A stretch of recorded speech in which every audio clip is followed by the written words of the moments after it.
오늘 말씀 보겠습니다. 창세기 1장 1절입니다. 태초에 하나님이 천지를 창조하시니라. 오늘이 창세기 5번째 시간입니다. 아직도 1절을 하고 있는데요. 오늘 하고 아마 다음 주에 1절을 다시 한번 종합하고 마치도록 하겠습니다.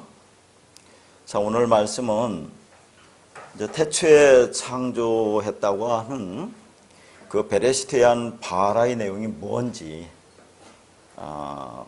그 목적이 뭔지 구체적으로 무엇인지에 대해서 살펴보도록 하겠는데요.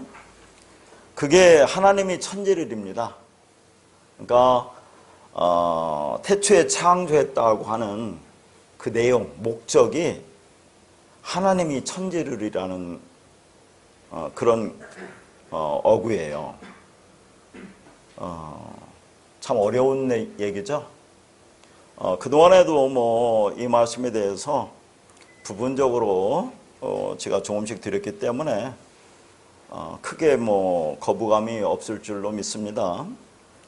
그러니까 1절의 주어는 하나님이라고 이제 그게 번역되어 있는 엘로힘이 아니라고 했죠. 다시 말해서 여기서 말하는 창조의 주체는 엘로힘이 아니라 베레시트라고 했어요. 그러면 우리가 이제 이 창세기를 읽으면서 실제로 하나님이 천지를 창조하셨구나로 보는 것은 어떻습니까? 너무나 당연하죠. 그러니까 우리가 알 수도 없고 볼 수도 없는, 느낄 수도 없고 감지할 수도 없고 만날 수도 없는, 그러니까 우리가 일반적으로 단지 명칭과 호칭으로 부르는 그 영원한 하나님이 이 우리 눈에 보이는 물리적인 이 우주 만물을 창조하셨다고 하는 것은 논쟁의 여지는 없습니다. 당연한 거예요. 그러나 지금 창세기 1장 1절에서 말하는 베레시트에 의한 바라의 창조라고 하는 것은 그런 물리적인 객관적인 창조를 말하는 것이 아니고, 그 예수 그리스도라는 머리 안에서 그 머리에 의해서 내 머리가 삭제되고 그리스도의 머리가 붙어야만 그 영원한 생명, 진정한 의미의 새 사람이 이루어지는 하나님의 자녀에 대한 주관적인 창조를 말하는 것입니다. 그러니까 이 창조가 물리적인 창조론을 이야기하는 것이 아니라 우리가 어떻게 창조되어 구원이 완성되는지, 다시 말해서 하나님의 아들 그리스도가 되는지를 설명하는 복음의 말씀인 것이죠.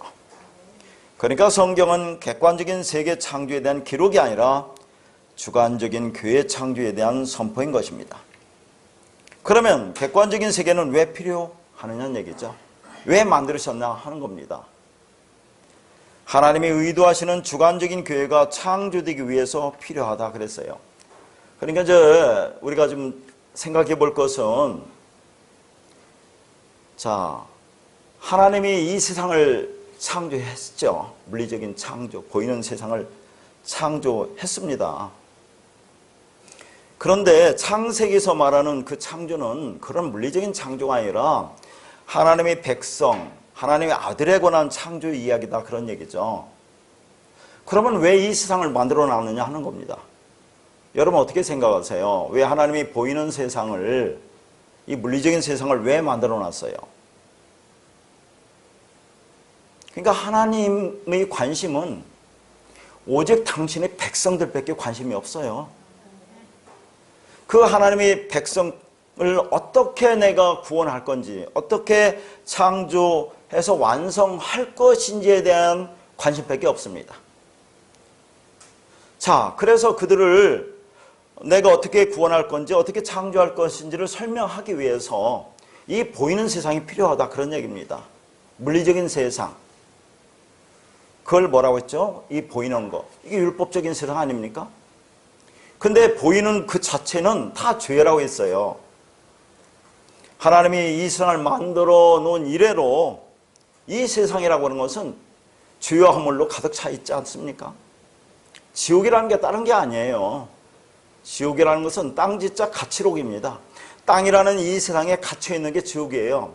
자, 우리가 살고 있는 이 세상이 평온은 같지만 여러분도 한번 오늘날 세상을 살아가면서 느끼지만 이 세상 자체가 지옥같이 안 보여요.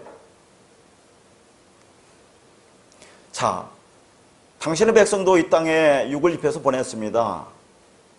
그렇죠. 자, 주의 허물로 죽은 상태로 보냈다고 했어요. 그러니까 우리가 이 땅에서 이렇게 육을 입고 살아가는, 숨 쉬며 살아가는, 생각하며 보며 살아가는 모든 것 자체가 죄와 악이에요. 그런 너희들이 어떻게 구원받는지, 너희들이 어떻게 구원받아서 그 하나님과, 영원한 그 하나님과 어떻게 영원히 살 것인지 그것을 보여주고 설명하기 위해서 이 보이는 세상을 만들어 놨다 하는 겁니다. 뭘 보여주기 위해서 그렇습니까? 우리가 어떻게 하나님의 구원을 받습니까? 오직 그분의 은혜예요.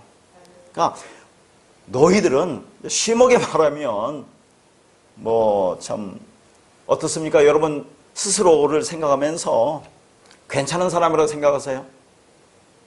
참 어찌 보면 이 세상의 모든 사람이나 나 자신을 봐도 쓰레기 같은 이 인간을 어떻게 하나님이 아들로 만들어서 영원히 같이 사느냐는 얘기죠. 그게 오직 은혜다. 그 은혜라는 것을 설명하기 위해서 이 보이는 세상을 하나님이 만들어 놓으신 겁니다. 그래서 하나님이 정하신 교회가 다 창조되면 이 객관적인 세상은 필요 없게 되는 거예요. 그러니까 베레시트에 의한 바라의 창조의 목적인 하나님이 천지를입니다. 이게 목적이 하나님을 천지를 해서 하나님으로 번역한 엘로힘은 진짜 창조주인 그 영원한 하나님, 그분을 바로 가리키는 것이 아니라 그 말이에요. 하나님이신 그 예수 그리스도가 십자가에서 죽으시고, 자, 땅적인 존재, 율법적인 존재, 주의 허물로 죽은 우리들에게 그 머리가 그리스도가 넘겨져서 우리를 진리로 만드는 하나님 백성, 하나님 아들 그리스도로 만드는 그 그리스도를 가리키는 엘로힘을 말하는 거예요. 그 엘로힘이라는 것은. 그래서 이제 오늘 그것을 다시 한번 종합적으로 설명하실 텐데, 참 그것을 이해를 못하는 사람은 여기에서 전부 다 이게 이제 떨어져 나갑니다. 이 말씀을 이해하지 못하니까. 창세기는 모세가 천지창조의 순간을 직접 눈으로 목격하고 쓴 것이 아니라 디모데후서 3장 16절의 말씀처럼 하나님이 감동으로 쓰여졌다고 했죠. 그 하나님의 감동이라는 것이 하나님의 호흡, 말, 진리, 마음이 넘겨진 상태를 말한다고 했습니다. 그렇게 그 하나님과 한마음이 되어서 기록된 것이기 때문에 예수님께서 이 땅에 오셔서 전하셨던 천국 복음이 그랬듯이 실제적인 일을 비유로 말씀하시고 그것으로 진짜 설명하시려는 하나님 나라와 그 나라에 들어가는 사람들의 이야기를 그려내고 있는 것입니다. 그런 의미에서 보면 성경을 과학적으로 증명해 보일 수 있다고 자신하는 사람들이나, 그게 누구예요? 창조 과학회 사람들 아닙니까? 그런 방법은 모르지만 성경을 살아계신 하나님의 말씀으로 무조건 믿는다고 하는 보편적인 신자들이나 사실은 무심코 넘어가는 부분이 있는데 그게 하나님이라는 존재입니다. 자, 이 우주가 우연히 발생했다는 빅뱅 이론이나 진화론의 산물이 아니고 하나님이라고 부르는 그 어떤 초월적인 존재에 의해서 무에서 유를 창조한 것이라고 믿는다면 정말 궁금한 것은 모든 피조물을 만드신 하나님이 누구인가에 대한 궁금함으로 말씀 앞에 다가서야 하는 것입니다. 더 멀리 볼 것도 없고 나라는 존재를 만드신 하나님은 과연 누구인가로 갔어야 한다는 거예요. 자, 단백질로 되어 있는 살덩어리가 어떻게 말을 하고 듣고 생각하고 좋아하고 싫어하는 반응을 할 수 있는 것인지, 왜 나라는 존재를 이렇게 만드셨는지, 그런 당신은 도대체 누구입니까? 로 가는 것이, 그런 하나님이 궁금한 것이 더 중요하다, 그런 얘기입니다. 창세기 1장에만 하나님이라고 하는 호칭이 26번이 나옵니다. 구약 성경에 하나님이라고 번역이 된 히브리어 보통명사 엘로힘이라는 단어가 2245번이 나옵니다. 그리고 성경 전체에 우리말 하나님이라고 하는 단어는 번역본에 따라 차이는 있지만 개역개정 성경으로 3597번이 나옵니다. 자, 신구약 성경 전체가 1180장이니까 거의 매 장마다 3번이나 4번씩 만나야 하는 그런 이름이 하나님입니다. 그러나 하나님, 엘로힘이나 여호와라는 이름은 단지 그분을 부르는 호칭이나 명칭에 불과한 속성을 말하는 거지, 그분 그 자체를 나타내는 본질은 아닌 거라고 했죠. 그러면 자, 우리가 하나님이라고 번역된 엘로힘이라는 그 문자 안에 담기는 의미가 뭐라고 했어요? 전부 다 했기 때문에 이런 말씀은 제가 다시 이렇게 기록해 주지 않은 겁니다. 그 엘로힘이라는 히브리 자음 안에 담겨 있는 그 단어를, 자음 하나하나를 파정하면 그건 하나님이 호흡말을 넘겨주고 가르쳐서 너희가 진리를 알면 그게 엘로힘이다, 그런 얘기입니다. 나중에 보세요. 그런 말이, 그러면 우리가 그렇게 알면 너희가 엘로힘이라고 했어요. 그러면 그게 맞는지 안 맞는지 오늘 제가 계속 설명해 드릴 겁니다. 그러니까 하나님의 말, 진리를 만나서 내가 그 말이 되면 하나님과 하나가 되는 거죠. 다시 말해서 내가 하나님과 같은 말, 영으로 인도함을 받으면 그 영이 내 안에 있으면 내가 진리가 되고 그리스도가 되는 것이며, 그러면 하나님이 아들이 되는 것이고 그게 엘로힘이 된다고 그랬어요. 그러니까 하나님은 창세기부터 너희들을 엘로힘으로 만들겠다고 하시는 겁니다. 그 언약을 하시는 거예요. 자, 그리고 또 모세가 하나님께 당신의 이름이 무엇입니까? 라고 묻자 하나님께서 그 이름의 의미를 뭐라고 했죠? 출애굽기에서 스스로 있는 자라고 하잖아요. 스스로 있는 자라는 단어가 그냥 하야 동사입니다. 하야. 근데 이 하야 동사의 명사가 여호와라고 있어요. 여호와가 여기서 왔습니다. 그래서 그 여호와라는 문자의 의미를 우리가 또 자세히 봤죠. 이 여호와라는 그 자음 안에 담겨있는 의미는 호흡을 호흡으로 건네주어서 연결하다 의미입니다. 호흡이 뭡니까? 하나님의 말이죠. 하나님 말, 진리를 너에게 넘겨줘서 너희가 그 진리, 말을 가지면 그럼 너와 나가 연결되는 거야, 하나가 되는 거야 라는 그런 의미가 있다, 그 말입니다. 내가 너희에게 말, 호흡, 진리를 넘겨줄 것인데 그러면 너희도 그것과 같은 말, 호흡, 진리를 해야지 라는 의미가 담겨 있는 거죠. 그러니까 그 말, 그 진리, 호흡을 넘겨줘서 우리가 그것을 가지고 있으면 그게 여호와다, 그런 말이라고 했어요. 자, 상당히 이제 이해하기가 어려운데, 자, 그래서 이제 이런 말을 우리가 볼 텐데요. 그래서 이제 모세가 갈급한 심령으로 당신의 이름이 뭡니까? 라고 하면서 당신의 영광을 보여달라고 하는 장면이 나옵니다. 그러니까 하나님께서 그 영광을 보여주는데 그게 뭐냐면 자기 이름이 뭔지를 알려주는 장면이 나와요. 그러니까 모세가 하나님 영광 보여주세요. 그러니까 그 영광을 뭐라고 하냐면 하나님의 이름을 가르쳐줘요. 영광을 보여달라는 하나님의 이름을 가르쳐주는데 그 하나님의 이름의 의미가 나온다니까요. 그러니까 하나님이 뭔지가 본질이 나옵니다. 이제 출애굽기 33장 18절에서 19절입니다. 모세가 이르되 원하건대 주의 영광을 내게 보이소서. 여호와께서 이르시되 내가 내 모든 선한 것을 네 앞으로 지나가게 하고 여호와의 이름을 네 앞에 선포하리라. 나는 은혜 베풀 자에게 은혜를 베풀고 긍휼히 여길 자에게 긍휼을 베푸느니라.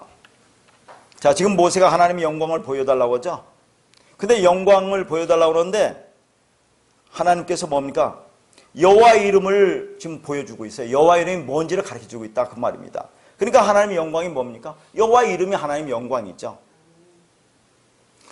자, 근데 그 여호와라는 이름이 담고 있는 의미가 뭐냐 그런 얘기입니다. 여기 보니까 은혜 베풀 자에게 은혜를 베풀고 긍휼히 여길 자에게 긍휼을 베푸느니라입니다. 그러니까 자, 지금 제가 말하고 있는 우리가 이제 하나님 엘로힘이나 여호와라는 것은 하나님의 본질 그 자체를 말하는 게 아니라고 했어요. 하나님의 이름 그 본질 자체가 뭡니까? 은혜 베풀 자에게 은혜를 베풀고 긍휼을 베풀 자에게 긍휼을 베푼다는 것이 하나님의 그 이름의 본질이라 그 말입니다. 그러니까 그 하나님 엘로힘이 정확하게 우리말로 무엇인지 알 수 없어요.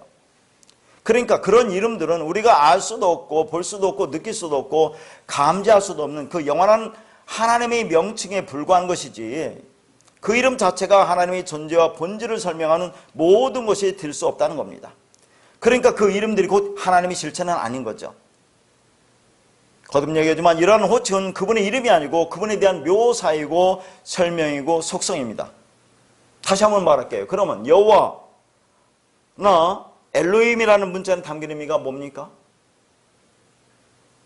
내가 내 말, 호흡, 진리를 너에게 넘겨줄 건데 너희가 그 말, 그 진리를 깨닫고 그걸 네 마음에 품으면 간직하면 그게 엘로힘이고 여호와라 그 말입니다. 자, 그렇게 우리가 여호와다, 엘로힘이 되려면 어떻게 됩니까? 그래서 예수가 육체로 입고 이 땅에 오시는 거예요. 그리스도를 담고. 그래서 그 예수라는 문자가 깨어지는 겁니다. 깨어지니까 뭐가 나옵니까? 그 영, 말씀, 진리가 내 안에 나오죠. 그리스도가 나오잖아요. 그러니까 그 영, 그리스도, 그 말씀이 내 안에 들어옵니다.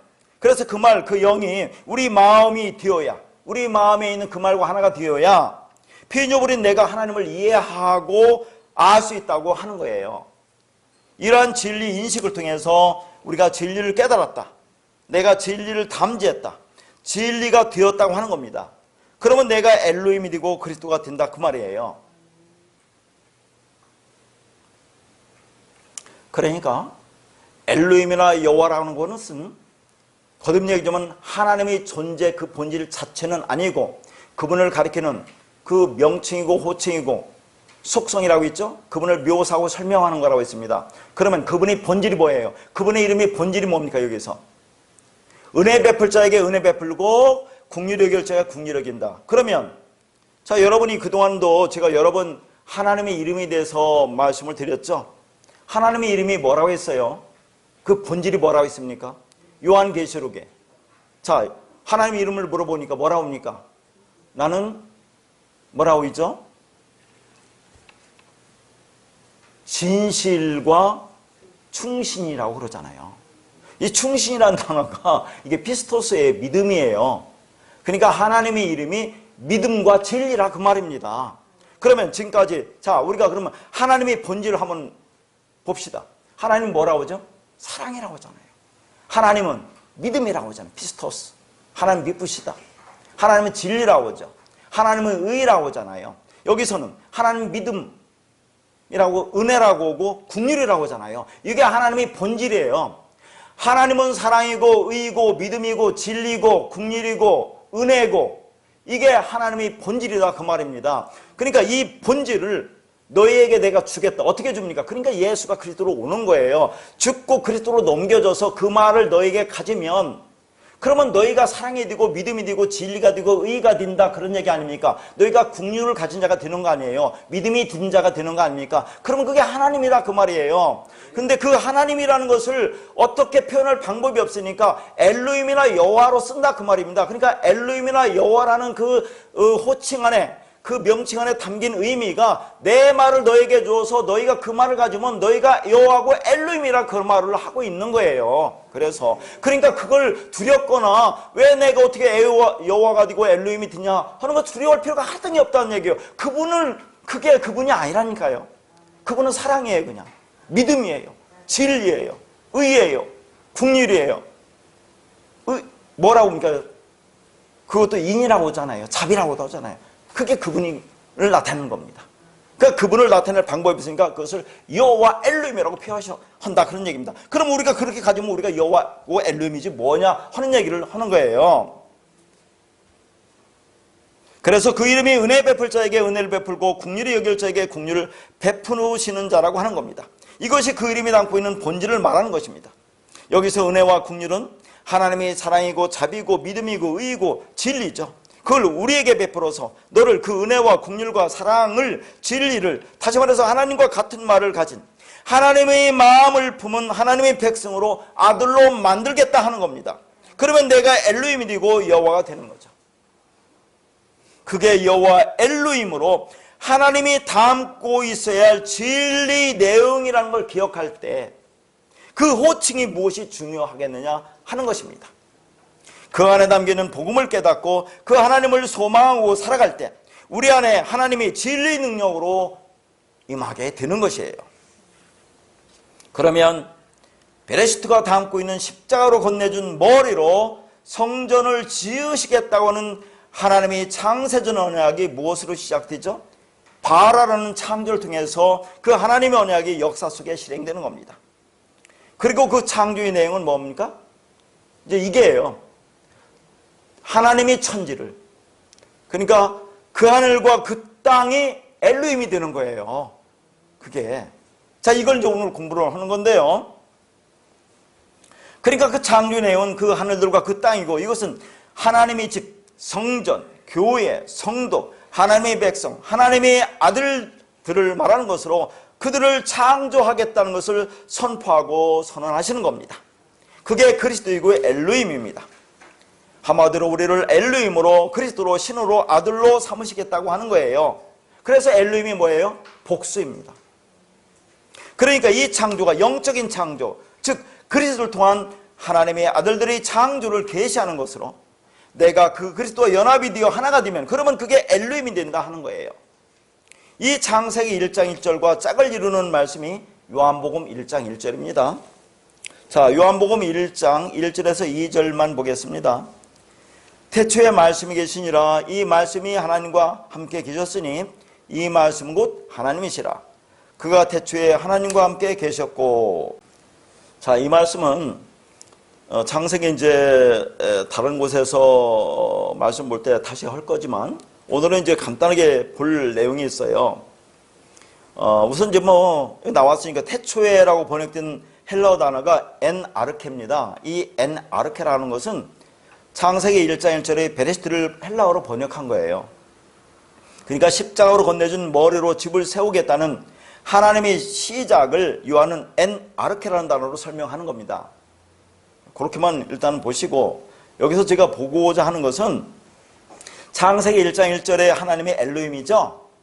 엘로힘인데 여기서는 하나님을 이제 헬라어니까 호데우스로 되어 있죠. 하나님의 호데우스입니다. 제가 앞에서 하나님의 이름이 말씀이고 진리라고 했어요. 그렇죠? 그러면 자, 여기서 엘로힘이라는 헬라어가 호데우스인데, 자, 요한복음 1장 1절 2절이 하나님이 3번 나오는데 그게 전부 다 호데우스입니다.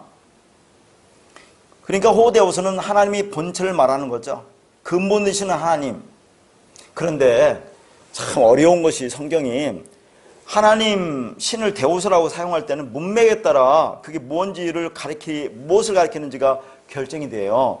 그러니까 이방신을 가리킬 때도 데우스를 씁니다. 그래서 우리를 가리킬 때 데우스를 쓰잖아요. 우리가 어떻게 될 때 신적인 존재, 그 진리를 깨닫고 아들이 되면 우리를 이제 데우스라고도 부른다 그러죠.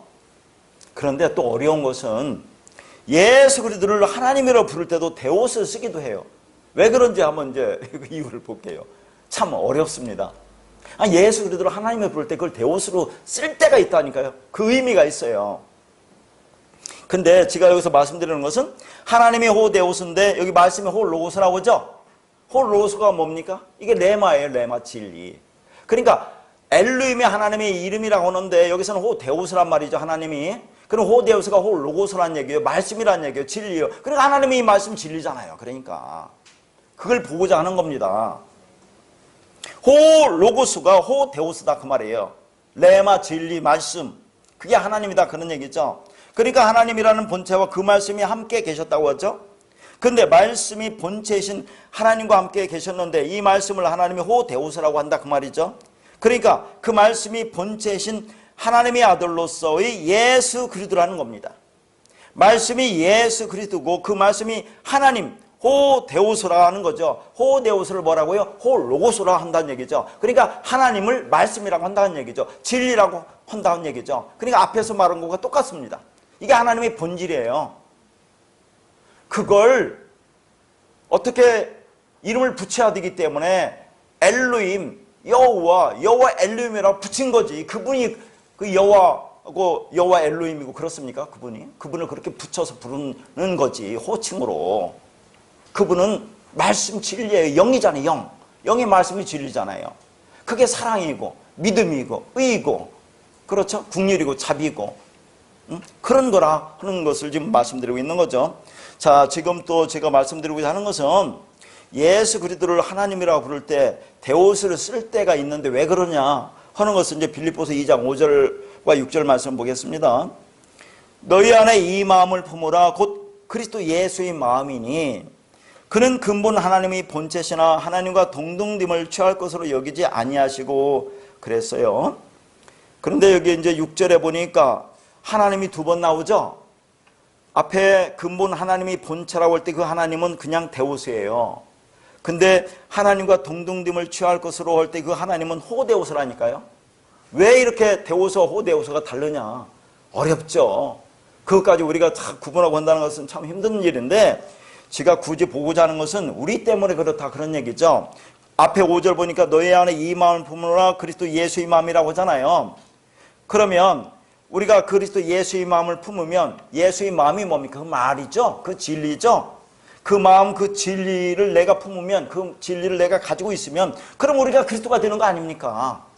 그렇죠. 그래서 그 그리스도 예수가 하나님이 본체라고 할 때 하나님 그냥 데오스를 썼다 그런 얘기입니다. 우리 때문에 우리가 하나님의 마음을 품으라고 하잖아요. 그리스도 예수의 마음을 품으라. 그리스도 예수의 마음을 품으면 우리가 그리스도 예수라는 그 진리 말씀을 가지니까 그럴 때 그 하나님의 본체라고 할 때 그 하나님은 그냥 데오스를 썼다 하는 것을 보여주는 거예요. 예수 그리스도가 그냥 데오스라는 얘기가 아니라 그러니까 그리스도 예수께서 하나님의 본체신데 그런데 이 땅에 육을 입고 오시면 본체시는 하나님으로 오시는 것이 아니고 아들로서 그리스도로 오시는 거죠. 그런데 그분은 근본 하나님과 똑같습니다. 그런 얘기를 하는 거예요. 자, 그래서 이제 오늘 본문 말씀을 본격적으로 볼 텐데 그러니까 지금 제가 요한복음에서 이게 말하는 하나님을 호데오세라고 하는 것은 그게 홀로고서 말씀 진리다 하는 것을 보여준 거예요. 이게 하나님의 본질이라는 겁니다. 본체라는 거예요. 자, 그리고 또 하나. 자, 우리가 그 말씀을 가지면 우리가 이제 신이라고 하죠. 우리를 신, 데오스라고 한다 그 말이죠. 근데 예수 그리스도가 데오스라고 할 때도 있는데 우리가 그 예수라는 마음을 가지면 그럼 그 하나님을 데오스라고 이렇게 여기 쓰잖아요. 그러니까 우리가 예수라는 진리를 가지면 너희가 데오스야 하는 것을 이제 지금부터 또 뒤에 이어서 계속 볼 겁니다. 자, 오늘 본문에 하나님이 태초에 천지를 창조하셨다고 하는데 그 하나님이 엘로힘인데 이게 복수로 하나님들이라고 있어요. 그러면 전에도 한번 말씀드렸죠? 그러면 하나님들 하면 이게 이제 삼위일체 하나님이 떠오르잖아요. 삼위일체. 성부, 성자, 성령이니까 그러니까 복수로 하나님들이라고 그렇게 한다고 그렇게 주장한다니까요. 그런데 성경에 삼위일체라는 하나님이라는 말은 없죠. 그래서 이제 이 삼위일체를 주장하는 사람은 하나인데 위격이 다르다라고 얘기하잖아요. 그러니까 성부 하나님, 성자 하나님, 성령 하나님이라고 이제 하는데 근데 왜 하나님하고 그 아들 예수 그리스도고 그 영 성령이라고 이렇게 성경에 나옵니까? 왜 그렇게 나온다고 했어요, 제가? 하나님의 관심은 자, 우리가 당신의 아들이 되는 게 관심이에요. 우리를 어떻게 당신의 아들로 만들 것인가 관심이잖아요. 그럼 우리가 그분의 아들이 되어야 구원받는다니까요. 아들이 된다는 거 보니까 그 영역을 가지면 내가 아들이라고 했잖아요. 로마서에. 너희가 하나님의 영을 인도받으면 하나님의 영이 있으면 그게 하나님의 아들이라고 계속 말을 하고 있잖아요. 그러면 우리가 어떻게 하나님의 아들이 되느냐를 설명하려고 하니까 하나님이 육을 입고 이 땅에 오시는 것을 아들로 온다고 하는 거예요. 그게 예수 그리스도가 아들로 온다고 하는 겁니다. 그리스도라는 영 진리를 담고 온다고 해서 그걸 하나님하고 예수 그리스도는 아들이라고 하지 어떻게 위격이 셋이고 그걸 삼으로 나타내서 그것을 삼위일체라고 하느냐 하는 겁니다. 저는 그렇게 설명하지 않는다는 얘기예요. 복음을 설명하기 위해서 하나님이 우리를 아들로 만드는데 어떻게 아들로 만들 것인가를 설명하기 위해서 그분이 아들이라는 육을 입고 이 땅에 그리스도라는 진리를 담고 오셔서 예수 그리스도는 아들로 온다는 것을 설명하는 거지 그걸 삼위일체라고 하지 않는다 그 말입니다. 참 어려운 말인데 뭐 그냥 각자 생각해 주시기 바라겠습니다. 자, 그러면 하나님의 엘로힘을 복수로 한다고 했죠. 그러니까 이 복수는 삼위일체를 가리키는 게 아니라 우리 하나님 백성들, 그래서 그 엘로힘을 복수로 쓴다 하는 겁니다. 자, 그러면 천지를 창조했다고 할 때 이 천지가 하샤마임 하에레츠라고 있어요. 하샤마임, 이게 천하늘인데 이것은 복수인데 특별히 쌍수예요. 쌍수라는 것은 히브리어의 짝을 얘기하는 겁니다. 이 짝. 그리고 지, 땅, 하, 에레츠는 단수입니다. 희한하죠? 땅은 단수고 하늘이라는 것은 복수로도 쓰이면서 쌍수로도 쓰여요. 자, 그게 무슨 의미 같아요? 자, 뒤에 이제 설명하겠지만은, 자, 우리가 땅인데 땅의 단수죠? 하늘, 이제 이따 주기도문을 볼 겁니다. 여러분, 주기도문이 다른 얘기가 아니에요. 창세기 1장 베레시트라는 그 언약을 설명하는 게 주기도문이에요. 그러니까 하나님, 예수 그리스도라는 하늘이 단수예요. 그 단수가 우리라는 땅하고 연합돼서 하나가 되면 그게 짝이잖아요. 반반. 그러면 그게 하늘이 든다 그런 얘기예요. 진리가 있는 자들이 든다. 그러면 그들이 그 안에 진리가 있으니까 그게 엘로힘이야 라는 얘기를 지금 하고 있는 거예요. 이게. 자, 그걸 설명하겠습니다. 그러니까 그 땅은 뭘 가리키냐면 단수죠. 우리 각자가 하나님의 부름을 받으면 그게 땅인데 그냥 땅이 아니라 하에레츠, 그 땅이라고 하는 거예요. 그 땅. 그냥 땅이 아닙니다. 자, 그러니까 여기서 그 땅은 애굽이라는 율법이 세상에서 우리가 부름을 받은 거죠. 택함을 받은 자를 얘기하는 겁니다. 이들이 광야로 건너와서 시내산에서 율법을 받고 그 진리를 깨달으면 그들이 하늘이 되는 거죠. 진리를 어떻게 깨달습니까? 이제 뒤에서 설명할게요. 우리가 스스로 진리를 깨달을 수 없잖아요. 그래서 예수가 성소에서 죽는다는 두 번째 제물로 제가 설명했잖아요. 다시 한번 연결해서 볼 텐데, 그러니까 자, 율법, 애굽이라는 율법이 세상에서 우리가 부름을 받고 택함을 받은 자, 그 땅이에요. 이들이 광야를 건너서 시내산에서 율법 받고 그 진리를 깨달으면 그게 하늘이 된다는 얘기예요. 하늘. 짝. 자, 예수라는 그 진리가 우리 안에 들어와서 연합되어 하나가 되면 그들이 어디로 들어갑니까? 가나안에 들어가는 거예요. 가나안에 들어갈 때 어떻게 됩니까? 요단강 건너가죠. 그걸 뭐라고 했습니까? 세례, 불세례. 예수는 십자가 죽음을 얘기한다고 했어요. 그러니까 홍해는 물세례라고 했고 그 다음에 요단강은 불세례라고 했어요. 그 두 번 예수님도 두 번 세례를 받지 않습니까? 우리도 역시 마찬가지로 그런 의미로 복음을 설명하는 거예요. 그러니까 자, 이걸 또 이렇게도 설명하겠습니다. 첫 번째 하늘을 그렇게 설명을 해요. 하늘을 세계적으로 이제 우리가 보잖아요. 첫 번째 하늘, 하에레츠, 그 땅, 율법, 옛 성전이죠. 이 첫 번째 하늘이 두 번째 하늘, 하샤마임, 예수라는 짝을 만나면 그게 세 번째 하늘, 그리스도가 된다 그런 얘기죠. 그러면 그게 엘로힘이 된다. 어디에서? 지성소에서. 그게 세 번째 성전인 마음의 성전으로. 그렇게 되면 우리가 신, 데오스, 아들, 그리스도가 된다고 했어요. 그래서 지난 시간에 얘기하지 않았습니까? 창세기의 말씀을 세 번째 제물을 가져오라는 그 말씀을 가지고 제가 설명했는데 첫 번째 제물이 뭐라고 했습니까? 성전 마당에서의 동물이 희생 제물이라고 했죠. 자, 여기에서 두 번째 제물이 성소에서 예수의 희생 제사라고 있어요. 근데 첫 번째의 희생 제사는 예수의 희생 제사의 모형이에요. 그러니까 성전 마당에서의 동물이 희생 제사를 드려지고 성소로 들어가죠.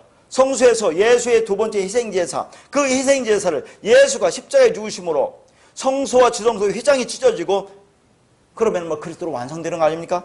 이게 세 번째 제물이고 세 번째 하늘이며 세 번째 성전으로 그리스도라고 있어요. 그래서 지난 시간에 그 완성된 그리스도 그 머리를 네가 세 번째 제물로 네 안에 취하라 그런 얘기했죠. 영접하라, 받아들여라. 그러면 지성소에서의 그리스도와 연합이 되는 것이고 그러면 그게 구원이 완성된다. 우리가 이 땅에 3이 되는 거 아닙니까?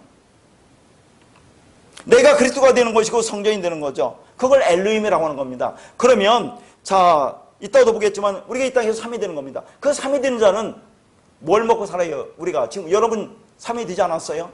그 말씀을 깨닫고 그 진리가 되지 않았습니까? 그럼 이 땅에서 오늘 또 이 진리 말씀을 먹고 사는 겁니다. 씨를 먹고 살아요. 그러니까 창세기 6째 날 아들로 완성되잖아요. 하 아담으로 사카리 디카베드라서 연합돼서 하나가 되잖아요. 그러면 뭐라고 합니까? 창세기 6째 날에 내가 씨 맺는 채소와 씨 가진 열매 맺는 나무를 너에게 먹을 거를 준다고 하잖아요. 씨를 준다 그런 얘기죠. 그 씨를 먹고 영원한 나라 7로 들어가는 겁니다. 안식으로. 그게 7째 나라라고 하는 거예요.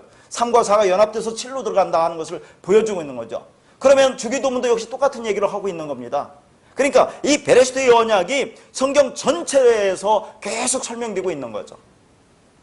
저희가 먼저 베레스트의 언약을 봤으면 주기도문을 나중에 봤으면 그걸 몰랐을 거예요. 근데 주기도문을 보고 이 베레스트 언약을 보니까 아, 주기도문도 역시 베레스트 언약을 설명하고 있구나. 그걸 깨닫게 되는 겁니다. 그래서 여러분한테 이렇게 전체적으로 이렇게 보는 시야를 줄 수가 있는 거예요. 그래서 이제 저번에도 한번 말씀드렸잖아요. 에베소서 1장 10절에는 뭐라고 했습니까? 하늘에 있는 것이나 땅에 있는 것이 다 그리스도 안에서 통일된다고 한번 말씀드렸죠. 응? 하늘에 있는 것과 땅이 있는 것이 통일된다는 것은 땅은 비질리고 나라고 있어요. 나. 부름받은 나. 자, 우리는 다 땅적 존재인 비질리라고 했죠. 그러니까 하늘의 진리와 땅적 존재인 비질리는 우리가 하나로 통일된다는 얘기죠. 통일되려면 어떻게 됩니까? 위머리로 통일된다고 해서 그 뜻이 그때 다 써졌죠. 위머리로 통일되려면 아래 머리는 우리 머리가 잘라져야 돼요. 땅에는 우리가 잘라져야 돼요. 예수 그리스도가 그래서 그건 또 뭐라 합니까? 예수님이 십자가에 죽으시고 다 이뤘다 하시고 머리로 오잖아요. 그 머리로 오면 우리 머리가 잘려지는 겁니다. 그럼 위머리로 통일되는 거잖아요. 그게 하나가 되는 거죠. 주님과 연합이 되는 겁니다. 나라고는 땅적 존재인 머리가 목배임을 당하고 위머리로 접붙임을 당하는 거, 그게 통일 아닙니까? 그러면 내가 성전이 되는 거죠. 그리스도가 되는 거죠. 그게 엘로힘이 된다는 얘기예요. 그러니까 다 이뤘다 하시고 머리를 쓰고 영원히 떠나간다는 것도 예수 그리스도가 십자가에 죽으시고 그 머리가 그리스도로 진리로 말씀으로 성령으로 교회에게 넘겨진다고 했어요. 그러면 그들이 바로 하늘의 뜻을 땅으로 받은 그리스도를 머리로 한 하나님 나라가 된다고 했습니다. 하나님 백성 아들이 된다고 했죠. 그리스도가 되는 겁니다. 그렇게 하늘의 뜻이 땅에서 이루어졌기 때문에 그 머리인 그 말, 그 진리, 그리스도, 성령이 교회의 머리로 보내주고 성도들에게 넘겨졌다고 했습니다. 그걸 받은 이들을 하늘들이라고 하고 그 안에 넘겨진 성령을 뭐라고 했어요? 지난 시간에 한 거 설명하는 겁니다. 다시 제가 주기도문 갖고 말씀드리겠지만 그 안에 담겨있는 그 성령, 넘겨진 성령을 아버라고 있죠. 아버지라고 있죠. 아버지라고 했어요. 그러면 아버지, 성령이니까 그 말, 그 진리가 뭡니까? 깨끗한 말, 거룩한 이름이라고 했죠. 그렇게 된 하나님의 백성을 그 나라, 그 백성, 그 천국이라고 했죠. 성전이라고 한다고 지난번에 한번 말씀드렸습니다. 그래서 아까도 말씀드렸지만 이 주기도문이라는 것이 창세기 1장 1절에 베레시트의 언약, 베레시트의 언약이 뭡니까? 창세는 하나님의 언약이죠. 그러면 하나님의 언약이 있으면 그거 이루어졌습니까? 안 이루어졌습니까? 완성됐다니까요. 그러면 이 땅에서 주기도문이라고 일명 우리가 이렇게 기도하라는 것은 그 하나님이 이루신 베레시트 언약을 이루어달라고 기도하라 그 말이에요. 근데 그러면 하나님의 이 주기도문도 하나님의 뜻인데 이루어졌습니까? 안 이루어졌습니까? 이루어졌다니까요. 그러면 우리는 아무것도 할 것이 없습니까? 아니에요. 성경 그렇게 얘기하지 않아요. 먼저 자, 주기도문 두 절만 읽겠습니다. 마태복음 6장 9절과 10절입니다.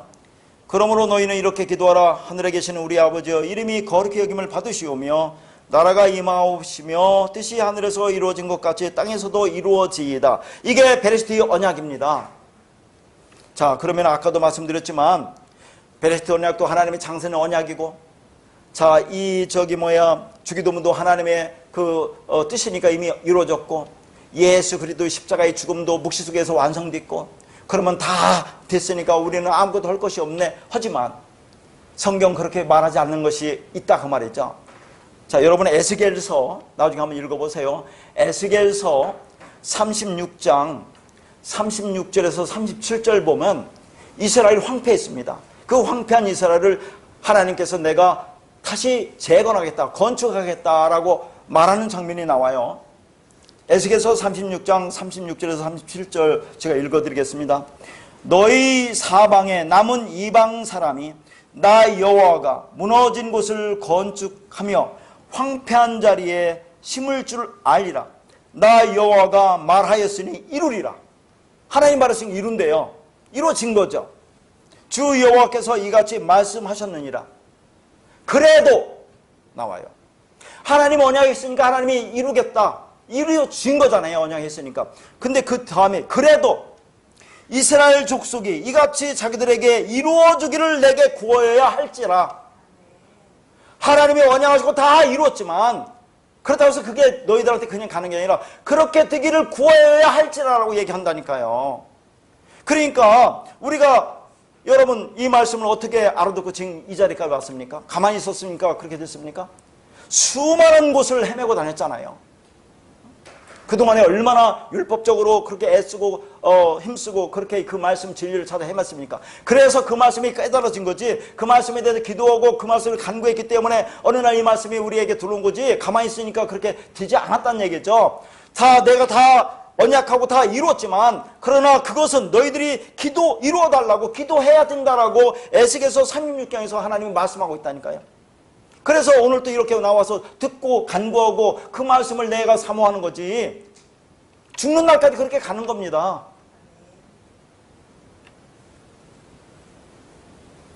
자, 그러면 이 주기도문을 한번 볼게요. 자, 왜 이게 베레시티 언약과 똑같은지 10절부터 보는 겁니다. 10절에 보니까 뜻이 하늘에서 이루어진 것 같이 땅에서 이루어지다. 아까 에베소 1장 10절도 마찬가지죠. 하늘에 있는 것이나 땅에 있는 것이 그리스도 안에 다 통일된다니까 그 말이에요. 이게 이때 하늘은 이게 단수입니다. 근데 9절의 하늘은 이게 복수예요. 다르죠.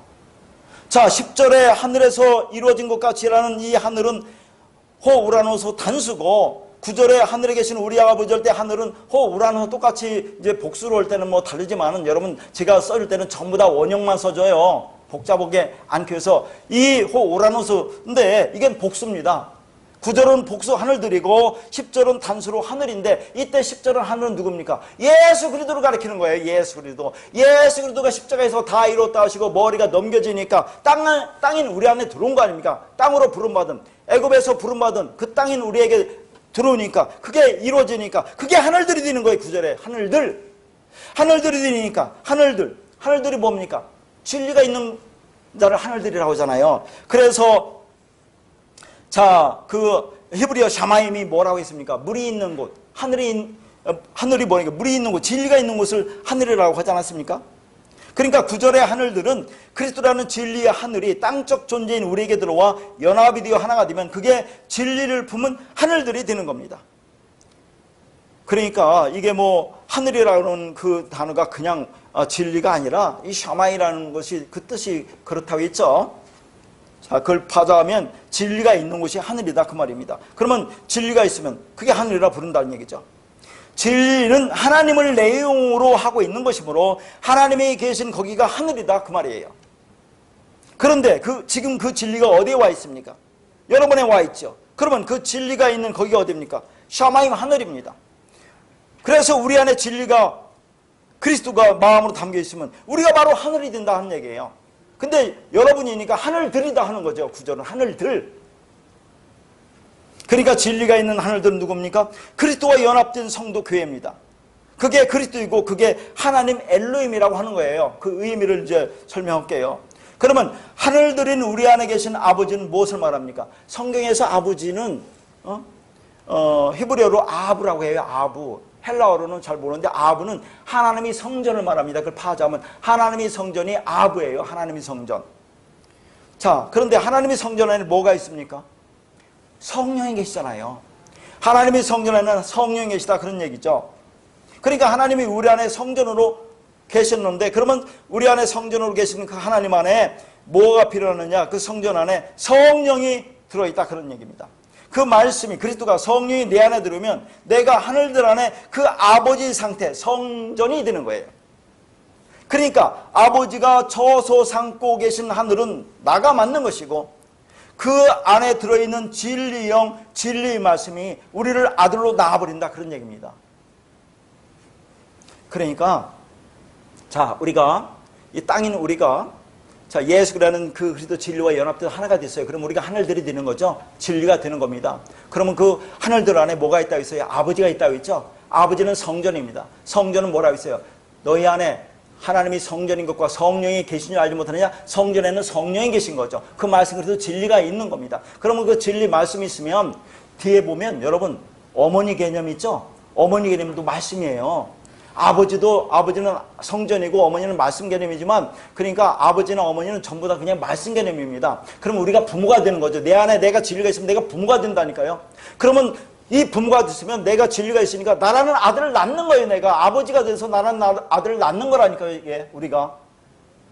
그러면 자, 엘로힘이 뭐라고 했습니까? 저게 엘로힘이 내가 이 말 호흡 진리를 너에게 넘겨주고 가르쳐줘서 너희가 그 진리를 깨달으면 네가 엘로힘이라고 했지. 엘로힘이라는 단어 뜻이. 그러면 우리가 하늘들이 됐어요. 그 말씀 진리가 됐어요. 그럼 그 진리의 말씀을 가지고 내 안에 내가 아버지가 됐죠. 부모가 됐죠. 그럼 나라는 아들을 낳죠. 그러면 내가 아버지 부모가 되어서 진리가 되어서 다른 사람에게 말씀을 전해줘서 그들이 그 말씀을 깨달으면 그들이 아들이 되는 거 아닙니까? 그들이 진리가 되는 거 아니에요. 그럼 내가 엘로힘이 된다 하는 얘기예요. 그러니까 주기도문이 그 얘기를 하는 겁니다. 엘로힘이 다른 게 아니라고 있잖아요. 그 파자를 하면.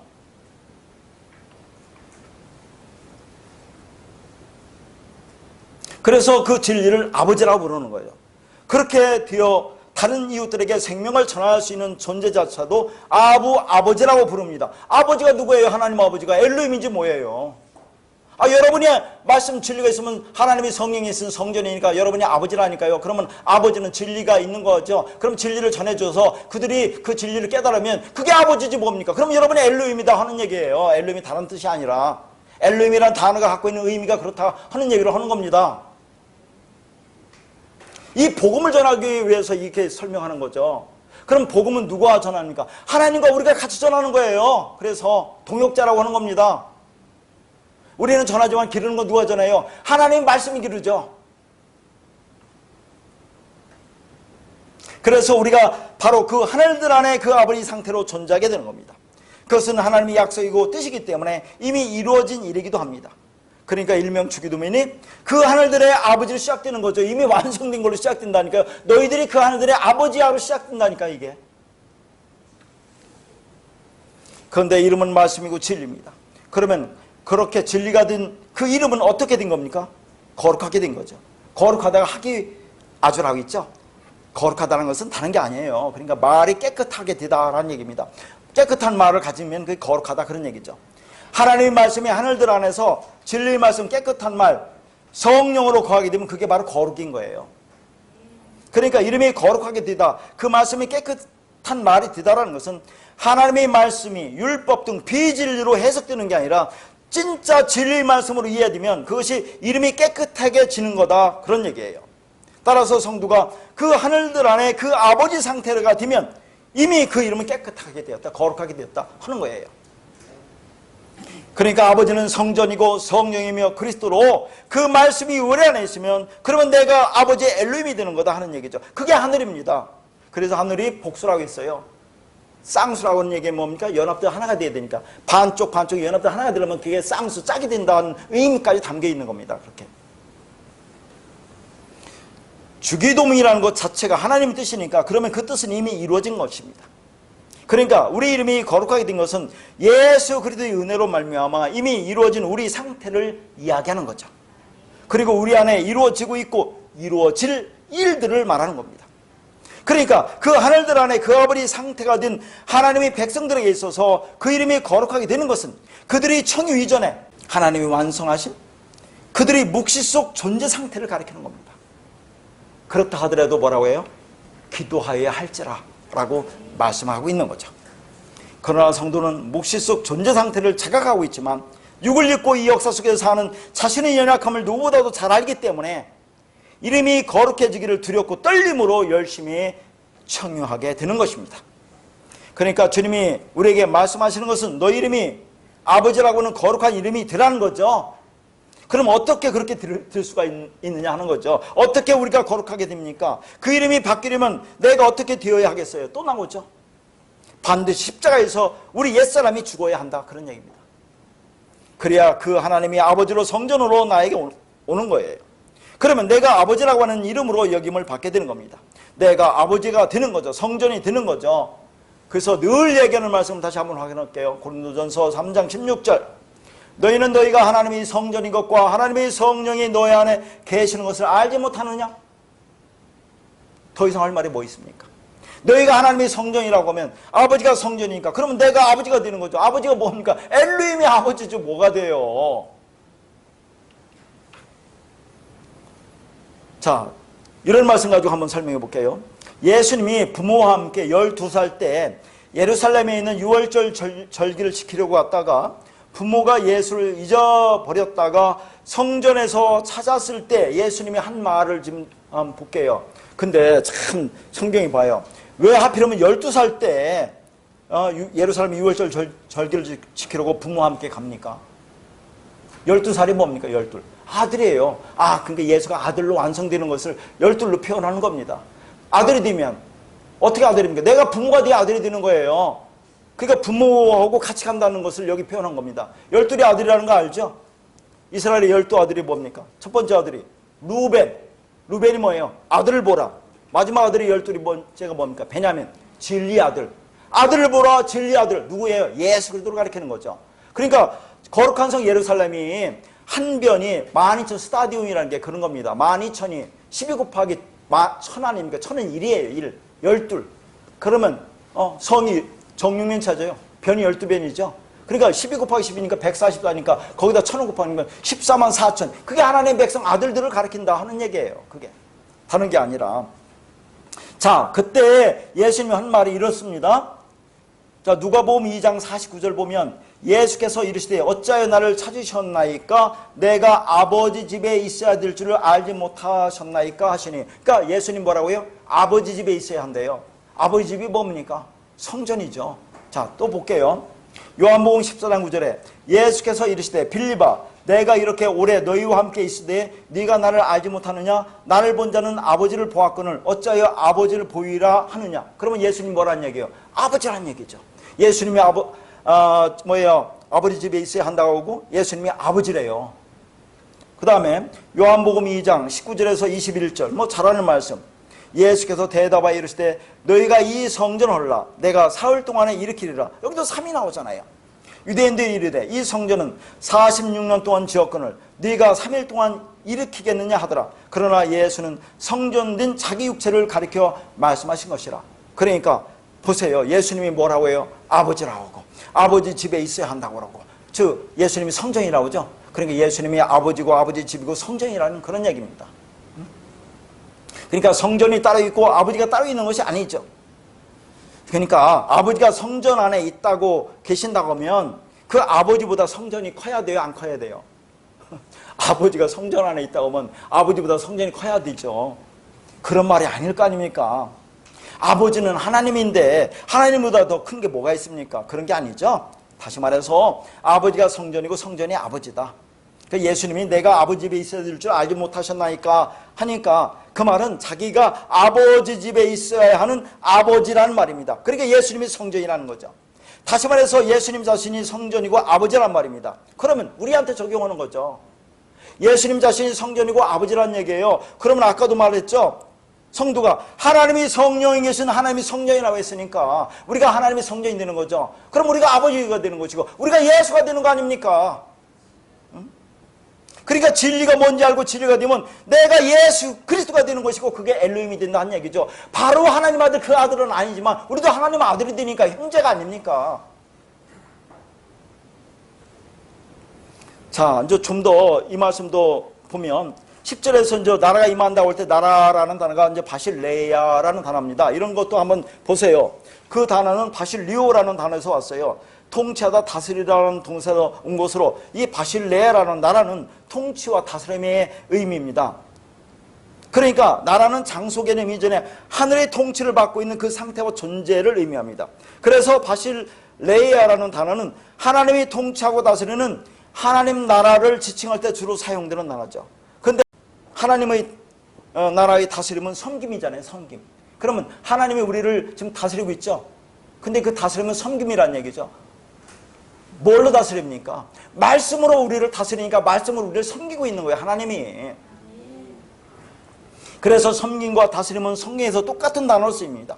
그러면 하나님의 섬김을 받고 다스림을 받으면 내가 하나님 나라가 된다니까요. 그럼 내가 엘로힘이 된다고 하는 것을 지금 설명하기 위해서 하는 겁니다. 그러니까 그 바실레아가 너희에게 임하라는 말은, 그러면 그 하나님 나라가 뭡니까? 또 말하잖아요. 누가복음 17장 21절에 또 여기 있다 저기 있다고도 못하리니 하나님 나라는 너희 안에 있느니라. 그 나라 바실레아는 이게 여성령입니다. 나라가 여성령이에요. 나라 여성령은 어머니 개념이에요. 어머니 개념으로 어머니는 뭡니까? 말씀이죠. 성령도 여성으로 말씀입니다. 이게 다 똑같은 거예요. 하나님 나라나 아버지나 부모, 아버지는 아까 아버지 개념 성전이죠. 그 다음에 여기서 하나님 나라라는 것은 여성어로 말씀입니다. 성령도 말씀이죠. 성전 안에 성령이 있다고 있죠. 그러니까 아버지나 어머니는 같은 겁니다. 하나님 성전 안에 하나님 말씀, 그게 우리가 부모가 되는 거예요. 말씀 진리가 있으면. 그러니까 거듭 얘기지만 그 말씀 진리가 있으면 내가 나라는 아들을 낳고 또 그 말씀이 진리가 있으면 다른 사람이 자라면 우리가 또 다른 사람 아들로 낳는 거예요. 그러면 그 말씀을 전해서 그 말씀을 가진 자를 만들면 그게 엘로힘이라니까요. 엘로힘이 가진 의미가 그렇다, 그런 것을 말하는 겁니다. 그러니까 하나님을 우리가 말하는 볼 수 없고 느낄 수 없는 그 영원한 하나님을 엘로힘이라고 하는 것은 그분을 가리키는 명칭이고 그분의 속성을 얘기해야지 그분 자체 본질은 아니다, 그런 얘기입니다. 그분의 본질은 뭐예요? 사랑, 믿음, 진리, 의, 자비, 긍휼, 그게 그분의 본질이에요. 그러니까 네가 말씀이 되라는 말입니다.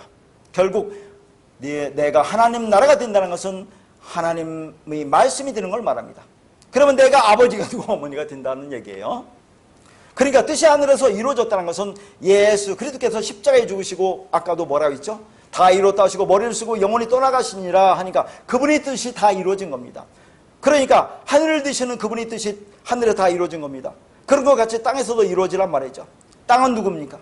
예수 그리스도께서 다 이루신 것처럼 나라고 하는 땅도 너희도 그렇게 되어라는 말이죠. 그러면 나도 십자가에서 완성되어야 한다는 거죠. 그래서 십자가 얘기를 하는 겁니다. 십자가에서 죽으신 그분과 함께 연합되어 죽었다는 것을 내가 받아들이면 되는 거죠. 호물로게오, 그분과 똑같은 말을 하는 게 호물로게오예요. 받아들이면 되는 겁니다. 어떻게 할 건데요? 예수 그리스도의 십자가의 죽음을 나의 죽음으로 받아들이라는 거죠. 그게 나라고 하는 땅에서 이루어지는 겁니다. 그러면 내가 그리스도가 되고 엘로힘이 된다 하는 얘기를 하는 거예요. 하늘이 되고 말씀이 되고 진리가 되는 겁니다. 그러니까 하나님의 뜻은 예수 그리스도입니다. 예수 그리스도는 아들의 개념입니다. 그러니까 우리가 아버지라고 하는 이름이 되어지고 하나님 나라는 말씀이 되어지는 거죠. 그러면 뜻이 이루어진 것 같이 너희 안에서도 이루어지는 것이 무엇입니까? 아들이 되고 그리스도가 되는 거죠. 그게 엘로힘이다 하는 얘기입니다. 분명하잖아요. 자, 그래서 마지막으로 이 말씀을 가지고 이제 확인을 하도록 하겠습니다. 시편 82편 6절입니다. 내가 말하기를 너희는 신들이며 다 지존자의 아들들이라 하였으나, 신들이라고 하잖아요. 신들이 엘로힘입니다. 여기서 그 엘로힘이 창세기 1장에 나오는 그 엘로힘이 말하는 거예요. 누구 보고 엘로힘이랍니까? 너희들이 엘로힘이래요. 너희들이 신들이라고 하잖아요. 이스라엘에서는 하나님으로부터 재판권을 위임받은 사람들을 신들 엘로힘이라고 불렀던 거예요. 그러니까 여기서 신이란 말은 하나님 자신을 가리키는 것이 아니라 하나님을 대신하여 하나님의 일을 수행하는 제사장들이나 관리관들을 가리키는 말입니다. 우리는 그 엘로힘을 하나님으로 알고 있는데 그분은 이름이 없는 분이에요. 인간이 알 수 있는 분이 아닙니다. 우리가 그 하나님에게 이름을 부여하는 순간 그분은 우리와 같은 피조물이 되는 거예요. 그리고 여호와도 우리에게 드려고 왔다고 했죠. 여호와가 뭐라고 했습니까? 여호와가 그리스도의 성령이에요. 다 같은 말입니다. 그러니까 처음부터 하나님이 엘로힘이라는 것을 주었다는 것은 너희들을 그렇게 만들려고 준 거라는 의미입니다. 자, 여기 보니까 이제 그리고 나서 다 지존자의 아들들이라고 했죠. 우리 보고 신들이라고 하면서 지존자의 아들이라고 하는 지존자가 엘론이라는 단어인데 이것은 알라라는 단어에서 왔습니다. 알라는 뭐냐? 희생을 제단 위에 두다, 제사다, 그 말입니다. 그러니까 지존자의 아들들이란 말은 희생제사라는 아들이라는 그런 뜻이에요. 그러면 희생제사는 누구를 가리킵니까? 예수 그리스도를 상징하잖아요. 그러면 이 말씀도 너희들이 그 화목을 이룬 아들들이 된 것이다라는 그런 뜻입니다. 그러니까 너희가 그리스도란 말이에요. 자, 이 말씀을 인용한 것이 요한복음 10장 34절에서 35절입니다. 예수께서 이르시되 너희 율법에 기록된 바 내가 너희를 신이라 하였노라 하지 아니하였느냐. 성경은 패하지 못하나니 하나님의 말씀을 받은 사람들을 신이라 하셨거든. 몇 번 했지만 확실하게 정리하기 위해서 이렇게 하는 겁니다. 그러니까 창세기 1장 베레시트 그 말씀이 성경 전체에서 곳곳에 이렇게 설명되고 있다는 것을 다시 한번 보여주는 거예요. 여기서 너희 율법에 기록된 바, 이것은 아까 위에서 본 시편 82편 6절을 인용한 거예요.